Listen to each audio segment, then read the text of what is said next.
Welcome to exam सहपाठी।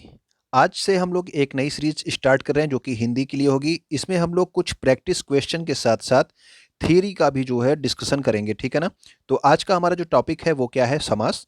तो आइए इसको स्टार्ट करते हैं। पहला क्वेश्चन लेते हैं समास से। तो सबसे पहले हमें जानना है कि समास का क्या अर्थ होता है। तो समास जैसे कि दो या दो से अधिक वर्ड जो है मिलकर एक जब सार्थक शब्द बना देते हैं तो वो कहा जाता है समास, ठीक है। यानी कि जो है ज़्यादा वर्ड को मिला करके संक्षेप में कोई बात कही जाती है, तो ठीक है ना, वो आपका क्या हो जाता है, समास होता है। तो समास का अर्थ होता है संक्षेप, जैसे कि संक्षिप्त करना या फिर संक्षेप। जैसे कि आप बोलते हो अगर नवरात्रियों का समूह जो अगर होता है तो उसको आप शार्ट में क्या बोलते होते हो, नवरात्र, ठीक है ना। तो नवरात्रियों का समूह ये क्या हो जाता है आपका, नवरात्र बोल देते हो। इसका मतलब आप नवरात्रियों के समूह की बात कर रहे हो। तो ये आपने इस वर्ड को जो है संक्षेप में क्या लिख दिया, नवरात्र लिख दिया। ये हमारा जो है समास जो है, ठीक है ना। अगला देखिए, दो या दो से अधिक शब्दों से मिले हुए सार्थक शब्द को क्या कहते हैं। तो अगर दो या दो से अधिक शब्दों से मिलकर के कोई सार्थक शब्द बन रहा है, ये भी आपको बताया गया, उसको क्या कहेंगे, तो उसको बोलेंगे समास। तो संधि क्या होती है, संधि में क्या होता है कि संधि में वर्ड मिलते हैं, ठीक है। वर्ड और शब्द दोनों अलग अलग होते हैं, हम ये जानते हैं, ठीक है। तो समास क्या होता है, ये शब्दों का मेल होता है, जबकि जो संधि होती है ये वर्डों का मेल होता है। अब वर्डों का मेल किस तरह से होता है, जैसे अगर हम लोग पवन का संधि विच्छेद करें तो वो क्या होगा, पो प्लस अन होता है। यानी कि इसमें ओ और अ मिलता है, तो इससे क्या बन जाता है, अव बन रहा है, ठीक है ना। ये अयादि संधि है। तो ये आपका संधि है। समास में अभी आपने देखा था, जैसे कि अगर राजपुत्र है, ठीक, राज है एक शब्द, दूसरा शब्द है आपका पुत्र।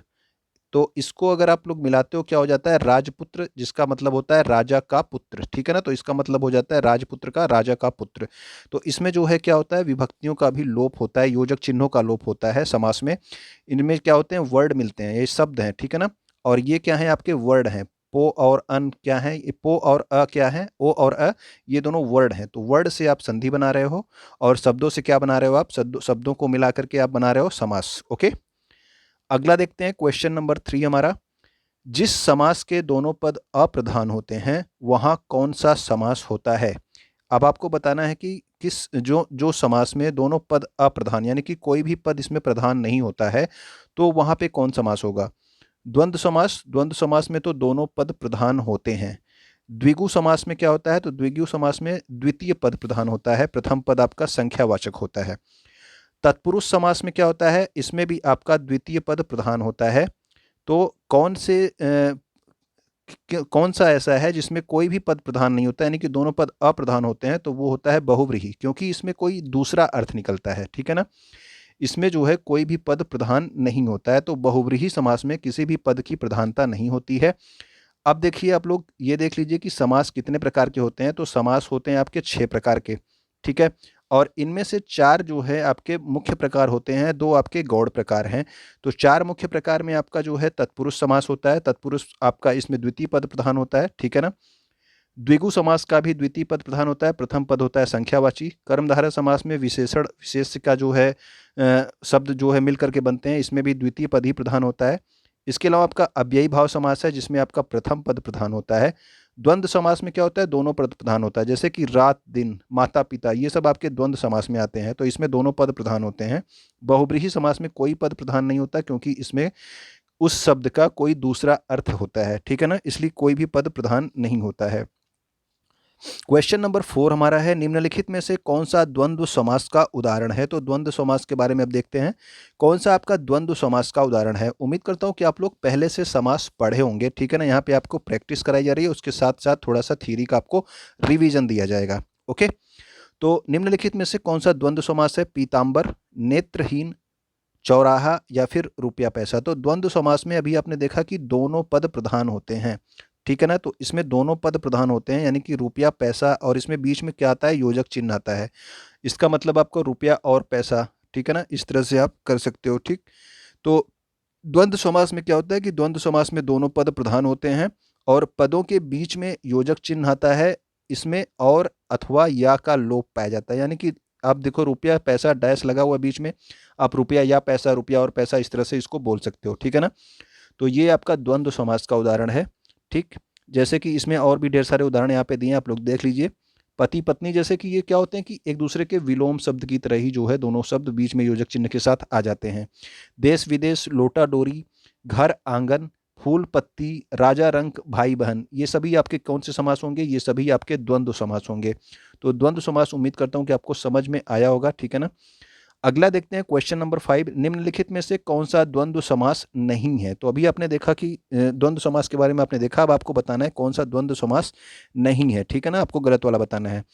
तो लेन देन, तो लेन देन, ये लेन देन करना, लेन और देन हो गया आपका, ये आपका द्वंद्व समास है, ठीक है। घर द्वार, तो घर द्वार, इसमें भी आपने देख रहे हैं कि विपरीत शब्द इस तरह से आ जा रहे हैं। तो घर द्वार भी आपका क्या है? ये भी आपका द्वंद्व समास है। राधा कृष्ण, तो राधा कृष्ण भी क्या है? ये भी आपका द्वंद्व समास है। जबकि मृग नयन, ये आपका द्वंद्व समास नहीं है, ये क्या है?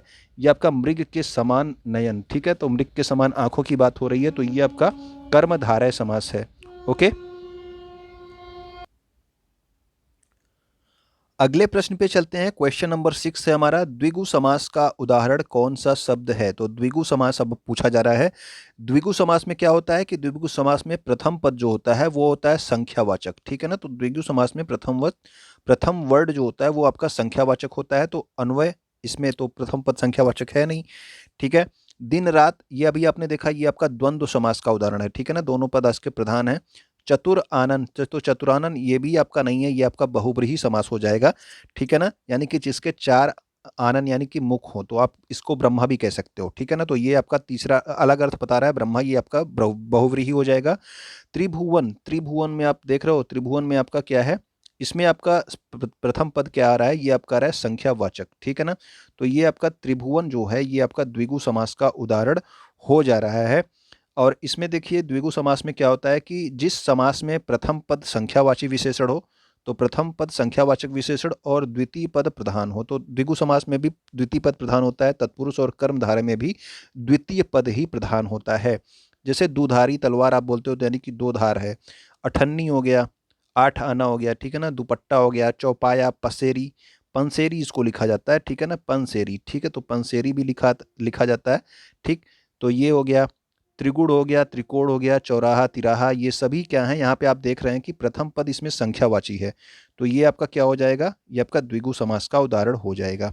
ओके, नेक्स्ट है आपका पंचवटी में कौन सा समास है? तो इन ऑप्शंस में आपको बताना है कि पंचवटी में कौन सा समास है। द्विगु है, द्वंद्व है, कर्मधारय है या तत्पुरुष है? तत्पुरुष नहीं है, कर्मधारय नहीं है, द्वंद्व समास में दोनों पद प्रधान ये भी नहीं है। पंचवटी, ठीक है ना। तो इसमें पंचवटी क्या आ जा रहा है? तो पंचवटी में आप स्टार्टिंग में देख रहे हो कि 5 वटों का समाहार, ठीक है। तो 5 वटों का समाहार ये आपका पंचवटी, ये आपका द्विगु समास में आ जाएगा, क्योंकि इसका प्रथम पद क्या है? संख्यावाची। ओके, तो ये आपका 5 वटों का समाहार अगर आएगा तो इस तरह से ये आपका द्विगु समास होगा। लेकिन पंचवटी में जो है आपका बहुव्रीहि समास भी हो सकता है। वो कैसे? आप इसमें देखिए, सीता जी पंचवटी में रहती थी, तो सीता जी पंचवटी में रहती थी। अब ये पंचवटी जो है एक जगह का नाम हो जा रहा है, ठीक है ना। किसी एक जगह पे जो है, जहाँ पे एक स्थान का नाम हो जा रहा है पंचवटी, ठीक है ना। किसी तीसरे पॉइंट का जो है ये क्या कर रहा है? इंडिकेशन कर रहा है कि पंचवटी में रहती थी, एक स्थान का नाम हो जा रहा है। तो अब ये क्या होगा? द्विगु होगा, बहुव्रीहि होगा, द्वंद्व होगा या फिर कर्मधारय होगा? तो ये होगा आपका बहुव्रीहि, ठीक है ना। अगर नॉर्मली भी आपके एग्जाम में केवल पंचवटी पूछा जाता है, और एक बार एग्जाम में ये पूछा जा चुका है, तो लेकिन अलग अलग ऑप्शन रहते हैं, द्विगु और बहुव्रीहि दोनों एक साथ नहीं था, ठीक है ना। तो इसमें जो है आप क्या लगाएंगे? बहुव्रीहि समास को इसमें लगाएंगे पंचवटी के लिए, ठीक है ना। पंचवटी में अगर बहुव्रीहि नहीं है तो 5 वटों का समाहार वो आपका द्विगु समास हो गया संख्यावाची के हिसाब से। लेकिन अब यहाँ पे एक पंचवटी एक स्थान की बात हो रही है, ठीक है ना। तो 5 वट वृक्षों वाला स्थान हो गया ये, तो ये आपका क्या हो गया? ये बहुव्रीहि हो जाएगा यहाँ पर, ठीक है ना। ये वर्ड में अगर यूज किया जा रहा है तो सेंटेंस में। अगला है आपका, निम्नलिखित में से कौन सा बहुव्रीहि समास का उदाहरण है? तो बहुव्रीहि समास का उदाहरण आपसे पूछा जा रहा है। लंबोदर, रुपया पैसा, लौह पुरुष, निधड़क।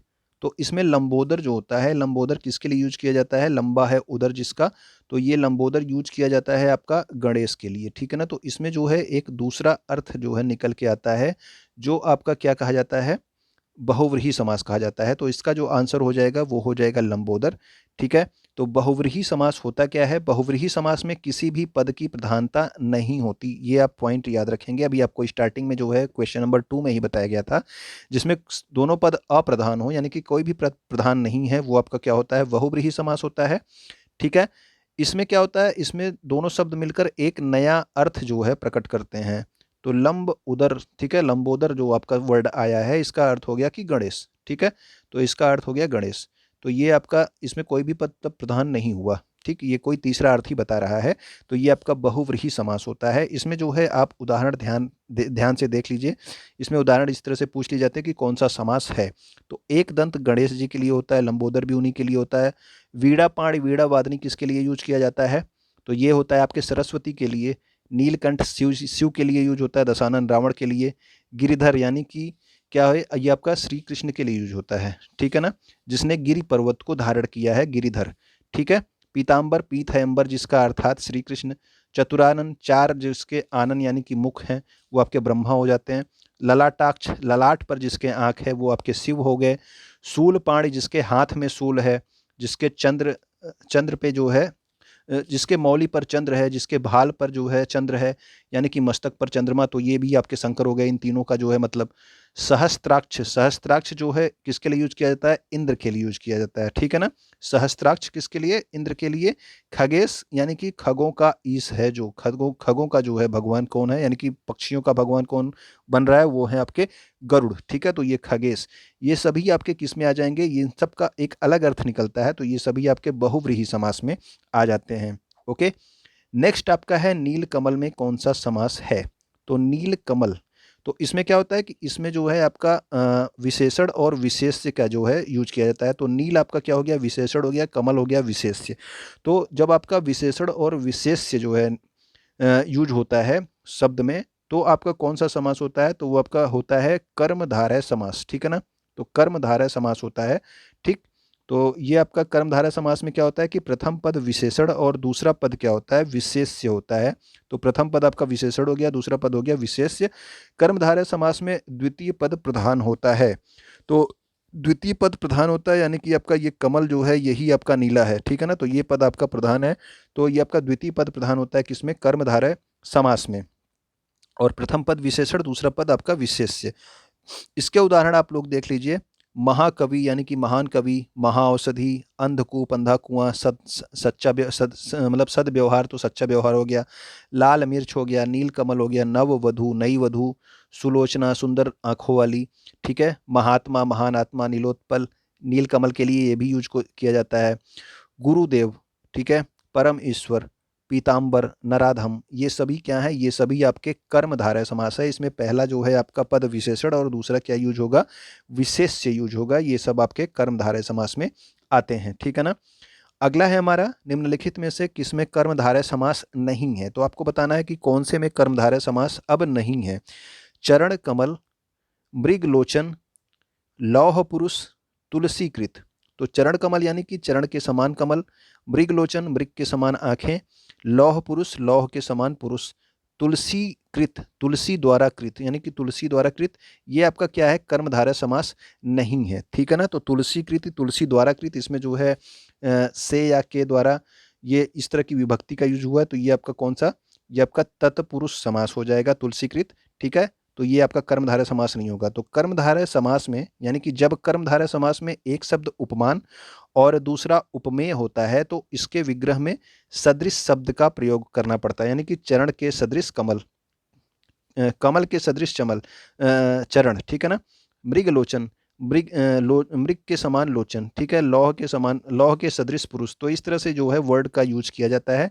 तो इसमें देखिए, चरण कमल जैसे कमल के सदृश आपका चरण, मृगलोचन मृग के सदृश लोचन हो गया, वायु के सदृश वेग हो गया, नर के सदृश सिंह हो गया, लौह के सदृश आपका पुरुष हो गया, लता के सदृश देह हो गया, चंद्र के सदृश मुख हो गया, विद्या के सदृश रत्न, विद्या रत्न। तो इस तरह से जो है ये वर्ड यूज किए जाते हैं। तो ये भी आपके क्या होते हैं? कर्मधारय समास होते हैं। ओके, नेक्स्ट आपका है परोक्ष में कौन सा समास है? तो परोक्ष में आपसे पूछा जा रहा है कौन सा समास है। ये जो है 2-3 बार एग्जाम में पूछा जा चुका है, बैंक से लेकर के रेलवे तक के एग्जाम में। पहले रेलवे में हिंदी भी आती थी, तब की बात हो रही है। ठीक है ना, तो इसमें कौन सा समास है? तत्पुरुष समास है, अव्ययी भाव है, कर्मधारय है या द्विगु समास है? तो परोक्ष में आपका कौन सा समास है? तो परोक्ष में आपका है अव्ययी भाव समास। इसमें क्या होता है कि इसमें प्रथम पद क्या होता है? अव्यय होता है, और अव्ययी भाव समास में प्रथम पद ही प्रधान होता है। ओके, तो इस समास में क्या होता है कि प्रथम पद प्रधान होता है, यानी कि अव्ययी भाव समास में, और इसमें प्रथम पद क्या होता है? ये होता है आपका अव्यय। तो यथाशक्ति, उदाहरण में देखिए, यथाशक्ति, यथा स्थिति, ये सभी क्या है? यथा जो है ये सभी आपके वर्ड क्या है? अव्यय, सब अव्यय वर्ड हैं। प्रतिदिन हो गया, प्रतिपल हो गया, आजन्म हो गया, आमरण, पल पल, धीरे धीरे। देखिए अभी आपने देखा कि वहाँ पे जैसे कि था दिन रात था, ठीक है ना, इस तरह से जो वर्ड था वो क्या था? वो आपका था द्वंद्व समास था, ठीक है ना। लेकिन अब यहाँ पे अगर आपको दिया जाए कि दिन दिन, ठीक है ना, बार बार, इस तरह से एक ही वर्ड की आपकी आवृत्ति होती है, तो वो कौन सा हो जाता है? वो आपका हो जाता है अव्ययी भाव समास। ओके, अव्ययी भाव समास हो जाता है। दिन दिन को आप दिनों दिन भी लिख सकते हैं, बार बार को आप बारंबार लिख सकते हो। हाथ हाथ हो गया, इसको हाथों हाथ भी लिख सकते हो। प्रत्यक्ष हो गया, परोक्ष हो गया, ये दोनों क्या है? ये भी आपकी अव्ययी भाव समास है। यावत जीवन या फिर आजीवन, ये भी आपके क्या हो जाएंगे? अव्ययी भाव समास। आजन्म अभी आपने देखा, आमरण देखा, ये सभी आपके क्या? अव्ययी भाव समास में। प्रत्यंग हो गया, बेसऊर हो गया, बेकाम, बदस्तूर, भरपेट, यथार्थ, ये सभी आपके क्या हो गए? इस तरह के आपके अव्ययी भाव समास हो गए। ओके, अगला क्वेश्चन देखते हैं हम लोग। क्वेश्चन नंबर 13 है कि अपनी कक्षा में प्रतिदिन, वह अपनी कक्षा में प्रतिदिन समय पर पहुंचता है, रेखांकित शब्द में कौन सा समास है? तो यहाँ पे आपसे पूछा जा रहा है कि ये प्रतिदिन वर्ड में कौन सा समास है, ठीक है ना। तो इस तरह से भी क्वेश्चन पूछा जाता है, सेंटेंस दे देगा, उसमें एक वर्ड जो है रेखांकित रहेगा, उसमें पूछेगा कौन सा समास है। तो इस रेखांकित वर्ड प्रतिदिन में कौन सा समास होगा? अभी आपने देखा प्रतिदिन, दिन दिन, इस तरह के जो वर्ड थे उसमें कौन सा समास था? वो आपका था अव्ययी भाव समास। इसका प्रथम पद अव्यय होता है और प्रथम पद इसमें क्या होता है? प्रधान होता है। ओके, तो अव्ययी भाव समास हो गया, ठीक। तो इसका जो आंसर हो गया ये हो गया आपका अव्ययी भाव समास। क्वेश्चन नंबर 14 में आते हैं हम लोग। गौशाला में कौन सा समास है? तो गौशाला में आपसे पूछा जा रहा है कौन सा समास है, तो यानी कि गौशाला का अर्थ हो गया आपका गाय के लिए शाला, ठीक है। तो गाय के लिए शाला यानी कि स्थान उसके रहने के लिए बनाई जा रही है, तो इसमें हो जाएगा आपका कौन सा? तो इसमें विभक्ति का प्रयोग हुआ है, ठीक है ना। तो विभक्ति चिन्ह आपका के लिए का प्रयोग हुआ है, तो ये आपका तत्पुरुष समास हो जाएगा। तो तत्पुरुष समास के बारे में अभी नीचे हम लोग 2-3 क्वेश्चन देखेंगे और इसको अच्छे से समझ लेंगे, ठीक है। तो देखते हैं हम इसमें।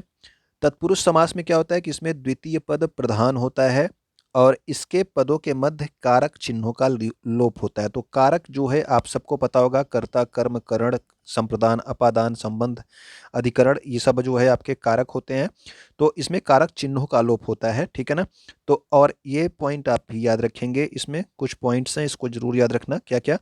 कि जो तत्पुरुष समास है इनमें जो है द्वितीय पद प्रधान होता है, इसके मध्य कारक चिन्हों का लोप होता है।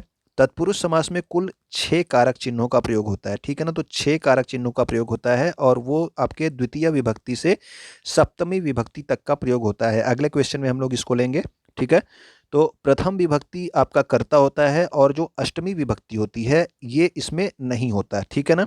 इसमें केवल देखिए कारक जो चिन्ह होते हैं वो आपके 8 होते हैं, लेकिन जो आपके तत्पुरुष समास में प्रयोग होते हैं वो कितने प्रयोग होते हैं? 6, ठीक। तो 6 कारक चिन्ह होते हैं, जिनमें से आपका जो पहला होता है प्रथम विभक्ति यानी कि कर्ता, और जो अष्टमी विभक्ति होता है जो संबोधन होता है, इन दोनों का प्रयोग जो है तत्पुरुष समास में नहीं होता है। केवल द्वितीय विभक्ति से लेकर के आपका सप्तमी विभक्ति तक का प्रयोग होता है, ठीक है ना। तो इसमें इसके कुछ उदाहरण आप देख लीजिए। जन्मांध हो गया, जन्म से अंधा, तुलसीकृत, तुलसी द्वारा कृत, राम का राज्य, नरोत्तम, नरों में उत्तम, विधान सभा, विधायकों के लिए सभा हो गई आपकी, रेखांकित, रोग पीड़ित, स्नेहाविष्ट, मनमाना, हथगड़ी, दक्षिण गुरु दक्षिणा, पर्णकुटी, वनवास, आप बीती यानी कि अपने पर बीती। तो इसमें सब में देखिए इसमें का विभक्त लोप हुआ है। इस तरह से सभी शब्दों में कारक चिन्हों का जो है लोप हुआ है द्वितीय से लेकर सप्तमी विभक्ति तक। अगले क्वेश्चन में हम इसको समझेंगे, ठीक है। तो अब इसमें आपको बताना है कि निम्नलिखित में से किसमें तत्पुरुष समास नहीं है। तो आप इसको पढ़ के इसका अर्थ निकाल के आप इसको बता सकते हैं। आप बीती यानी कि अपने पर बीती, तो ये आपका अधिकरण समास, अधिकरण तत्पुरुष हो जाएगा। अधिकरण में आपका जो चिन्ह होता है वो क्या होता है? वो होता है में और पर, ठीक है ना। तो इसमें पर का हुआ है आप पर बीती। नेत्रहीन, नेत्र से हीन, तो इसमें से जो है आपके चिन्ह का प्रयोग हुआ है, विभक्ति चिन्ह का। कर्ता ने कर्म को करण से, तो इसमें जो आपका करण वाला जो होता है, करण तत्पुरुष, ये आ जाएगा, ठीक है ना। तो करण का जो चिन्ह होता है वो होता है से और के द्वारा, ठीक, से और के द्वारा दोनों होता है। राजपुत्र यानी कि राजा का पुत्र, तो का की के जो है ये आपका संबंध तत्पुरुष होता है, यानी कि षष्ठी तत्पुरुष।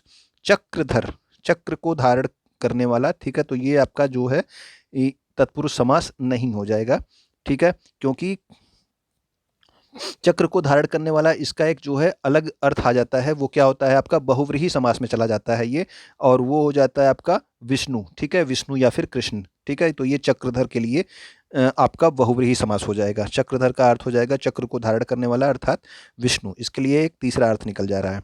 ओके, तो आपको बताना है अब अगले क्वेश्चन में कि गंगा जल में कौन सा तत्पुरुष समास है। अब इसको आपको तत्पुरुष समास में भी आपको कौन सा तत्पुरुष समास है वो बताना है।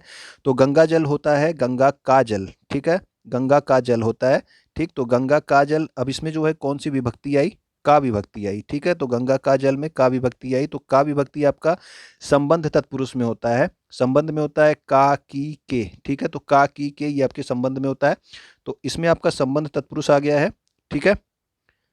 तो अब देखिए इसमें अगला देखिए, संबंध तत्पुरुष आपका षष्ठी तत्पुरुष, ठीक है, संबंध वाला आपका षष्ठी होता है, ठीक है। अभी आपको यहाँ पे छयों के भेद आपको दिखाए जाएंगे, तो आपको समझ में ये आ जाएगा, और छयों के एक एक उदाहरण के साथ में जो है इसको बताया गया है। तो षष्ठी तत्पुरुष इसका हो गया। तो कारक चिन्ह के अनुसार तत्पुरुष के कितने भेद होते हैं, तो तत्पुरुष के कुल 6 भेद होते हैं, आपको बताया गया, अभी पिछले वाले क्वेश्चंस में बताए गए।